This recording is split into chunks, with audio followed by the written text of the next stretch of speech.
Every single bowler has a unique style, and while some bowlers share similarities such as similar swings or approaches, no two styles are ever the same, which is what makes the game so interesting to watch, because a bowler's style is like an expression, and some bowlers have styles that are very smooth and pleasing to the eye, but there are others who are the complete opposite. But as the old saying goes, it doesn't matter how you get the ball down the lane as long as you can repeat consistently and strike.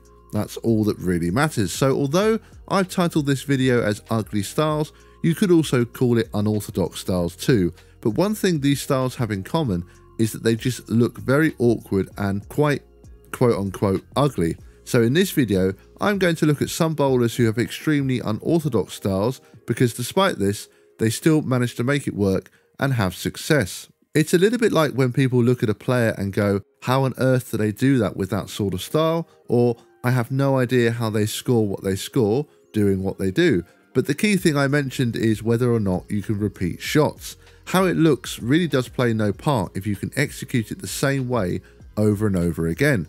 So with that intro out of the way, let's start with today's video. We have 4 bowlers with ugly/unorthodox styles. So let's start with number 1, Wayne Garber. Watch his approach. It is surreal.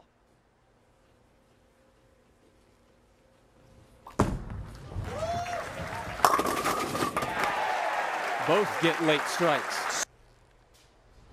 Now with reactive resonance, a shot glass ball. Late kick on the 10. Accident that he had didn't exactly help, as you see how he got here, qualifying 4th.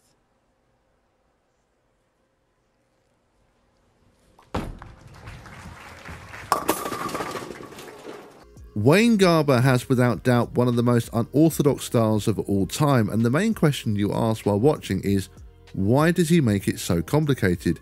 His unique style was first showcased to the world when he made the telecast of the 2010 Pepsi Red, White and Blue Open. He actually defeated Walter Ray Williams Jr. in the semi-final match, but would go on to lose the title match to Mike Scroggins.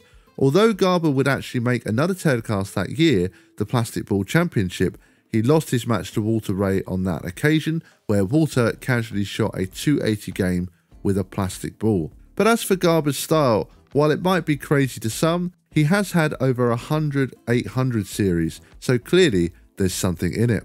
Number 2, Jacob Buttroff. Oh, late drop. And maybe that's why, because he looks like he just got hit by lightning.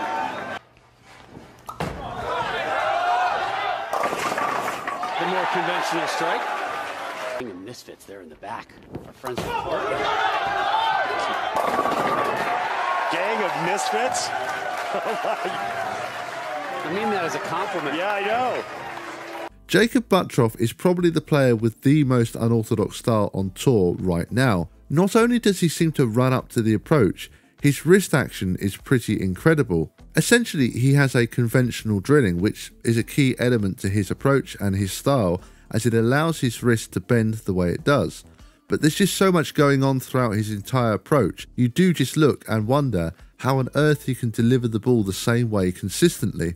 But there's no doubt he can, because he owns 8 PBA titles including a major. Buttroff is a big urethane user, so his game has definitely been impacted since the change of rules regarding urethane on the PBA Tour, but with the talent he has, there's no doubt he will win again soon. Number 3, Thomas Kauko. Hard to pronounce.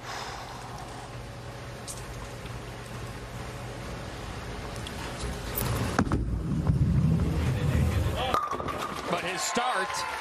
Pearl on the right. There you go. I got it in. That's got a hook. Oh, it hooked too much.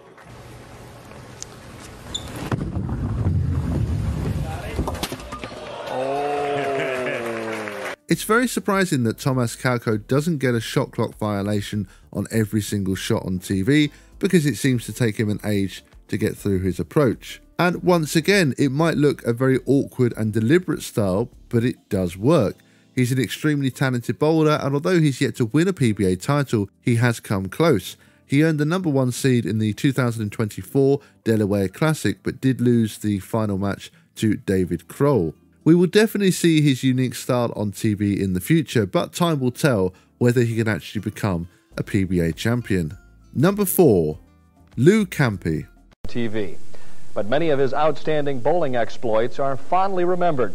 Wrong Foot Lou may have ended up on the wrong foot, but as our Earl Anthony explains, Mr. TV Bowling was one of the marquee performers of the early days of televised bowling. Television and bowling have become synonymous.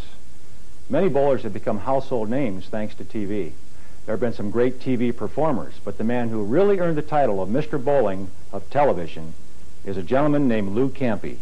By Sarah Lee, a 13-week TV bowling show called East versus West pitted the top bowlers from the geographical areas against each other. Lists of the top bowlers were drawn, and a 51-year-old named Lou Campi out of Dumont, New Jersey, famed for his wrong foot delivery, was selected to start for the East. The idea was that as bowlers from the respective areas lost, the man next in line would then appear. Campi would have none of that. He proceeded to win 14 straight matches before being stopped in the 15th week by Bill Lillard. The producers had extended the show and would have kept it going as long as Campi kept winning. Of the 14 men Campi defeated, 13 of them went on to be elected to the American Bowling Congress Hall of Fame. Legends such as Ned Day, Buddy Bowmar, Steve Nagy, Don Carter, and Dick Weber. The shows were live, and the tape used then was erased and reused, so only the written records of Campi's great feat remains. Campi went on to win the first PBA tournament ever conducted. He was elected to the ABC Hall of Fame in 1968. Now we go right back into the history books to the 1940s and 50s, where we find bowler Lou Campi. He was famous for finishing on his wrong foot. He was a right-hander, but instead of finishing on his left foot, he actually finished on his right. But he certainly made it work and was a very successful bowler, winning multiple doubles championships. He did manage to win his first ever PBA singles title, the 1959 Empire State PBA Open, at the age of 54, and this made him the third oldest player to win a PBA Tour title. He was also elected to the ABC Hall of Fame in 1968, so clearly this very unusual style worked for him, and as we saw from the clips earlier, he was much respected in the bowling world. And there we have it. Those were 4 bowlers with very unique styles, shall we say, but I'm sure there are many, many more, and I probably will make a part 2 of this video. So if there's any other bowlers with very unorthodox styles that you think I should include in part 2, please do let me know in the comment section below.